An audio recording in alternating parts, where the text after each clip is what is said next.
се уште сум потресена, тоа морам да го кажам, ќе извините и вие и етерот. Зашто така зборам вознемирен. Вие бевте ли во Јас бев инволвирана во сета ситуација некако случајно, како да кажам. Последната визита со доктор Огненовиќ ја обавив и излегов од собата, тој влезе во канцеларија кај професор Караджов и одејќи навака најде човекот на мене, рече со вас правил последна визита, каде е, да ми го најдеш, каде е. Јас реков, викам, кого барате, извинете, шо е работата, зашто се толку вознемирам, бидете се так, што, вика, јас да ви убијам сите, бе, чекај, како да не убиеш, кажи што сакаш. Најде ми го, викам, професор, доктор Огненовиќ. И јас му реков, па беше узелено, највратно се вратил во сала. И он вика, нема да ме лажеш, најде ми го, викам, јас последно правя визита со него и не знам каде е. Моментално највратно в сала, кој што беше се уште зелен. И се свртев да се вратам на мојата страна кај што сум од Еленска и кога доктор Огненовиќ излегол од собата на професор Караджов, сварно на тој момент не го знам и одеднашка слушнав пукање и некоја чудна ситуација, обично човек бега кој ќе слушне пукање, јас не знам, не се правам херој, едноставно некоја сила ме врати да се вратам назад. И кога се вратив назад, дојдов негде до собата на професор Караджов. Он излезе, што е сестра, биле, викам, изгледа губи Огненовиќ, изгледа Огненовиќ. И он појде натака, не знам кај заврши он. Мене само ме повлече професор Јота во собата на професор Караджов и еден истрел го слушнав, еден фиук така покрај уото. Ја реков, леле, јас загинав, мајка му стара, шо е ово?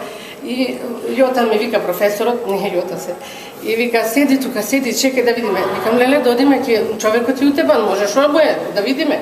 И искочив јас од таму, професорот успеа да се протне да им се јави да дојде без видување милиција, не знам што тоа како, иде, и еден од тие што беше со нив, ме фати за рака и дојдите вамо, викам, зашто правите овие глупости, па има волни, дајте, пуштете не да си ја вршиме работата, може во овој момент уште некоја мајка како вашата ќе умре, после и тие да ги трпиме нивните роднини.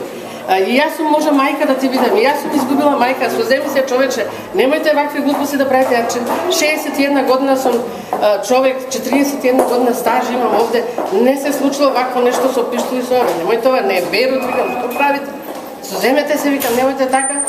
И он, море ќе ве убиеме, сите ќе ги убиеме, вика, кога моја мајка е убиена, ќе ги убиеме, вика, сите.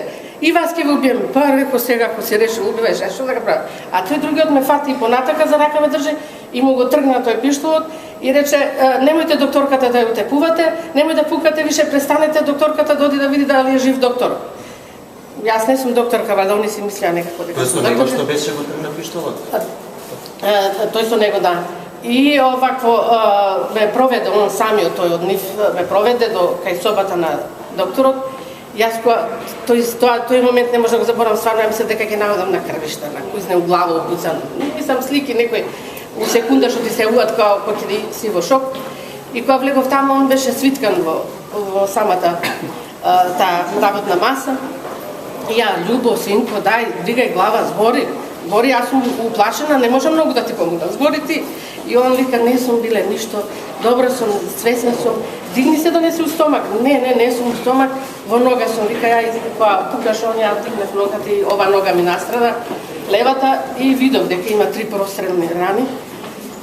И полека некако на кревет го легнавме, гледам љубот, мрдаш со прстите, не е нерв, нема крварење, да не бандажираме, да не правиме ништо, не правиме.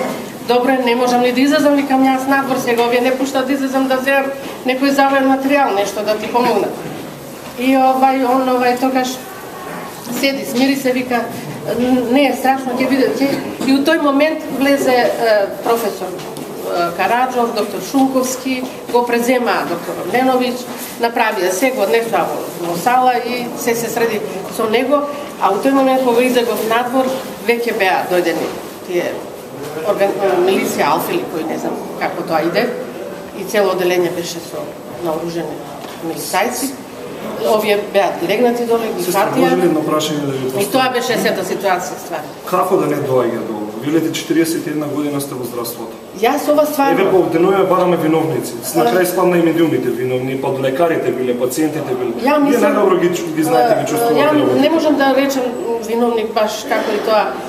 Ова не сум го видела, ова не било вака. Ова е, ја мислам дека е вината во тоа што, не знам како да кажам, многу се даде право на пациентот, секоја чест пациентот е тој за кој сме ние тука. Ама треба да се каже некои права и на вработените. Од и порано јас знам кога ќе се обратиш на пациент, има едно поштовање, една сигурност кога гледа во тебе. Ова сега ма што си, ма како си, ма зашто, ма пушти, ма еве медиуми ќе викнам министер, ќе викнам. Значи не може тоа така. Треба прво да каже што му е на пациентот, а не да прети он со вакви тие фамилија да досаѓа. Ометаат во работата и може да се направи грешки. Значи, тоа треба да се избегне во секој момент. Не може така да се дава секоја чест за пациентот. Ама фамилијата со такви закони, со такви не е тоа на место. Ја мислам дека тука е грешката. Што толку се даваше право на ова. Јас не сакам да повредам. Јас сум тука за пациентите. И срдачно се давам 41 година. И еве уште година и пол па во пензија гледам, ќе се давам јас и понатаму, така сум створена.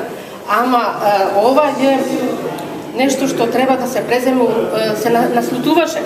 Вакво понашање на цивили, на фамилија, ваква ароганција према бел мантил, тоа не може да биде. Ја мислам дека треба да се даде, да се постави нека поголемо обезбедување, ете, јас ја може лаички ќе кажам некоја глупост, некој апарат кај што ќе поминуваат луѓето и ќе се види дали носи оружје. Ова не сме да се дозволи вака више. Ова е крајна работа што не сме да се повтори.